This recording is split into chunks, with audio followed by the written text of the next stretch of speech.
মায়ের খুব ভালো লাগে আমি এই ভিডিওগুলো বানাইনি, বলছে আমি থলি সেলাই করছি, আমার একটু ভিডিও কর। তাই করলাম, বুড়ো মানুষ বলছে, তাই করেই নিলাম। যখন বড় মুখ করে বললে একটু ভিডিও কর আমার, বললে কি না? বললাম তো, তুই বলছি ভিডিও করবো ভিডিও করবো, তাই বলছি আমারই করতে হবে। উম, দেখবে তোমার আত্মীয় স্বজন যারা আছে।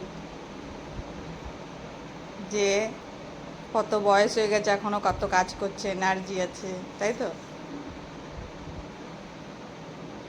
সব কিছুরই এনার্জি আছে, বলো মা। থাকবে না কেন এনার্জি? ঘুর দেবসালার বক্সি বাড়ির মেয়ে। ও, দেবসালার বক্সি বাড়ির মেয়েরা খুব কাজের নাকি? হ্যাঁ, পুকুরের মাছ খেয়েছি, কাঁচা শাকসবজি খেয়েছি। আমার থেকেও কাজে? সবাই কাছে। অত সোজা নয়, আমাকে হারাতে পারবে না।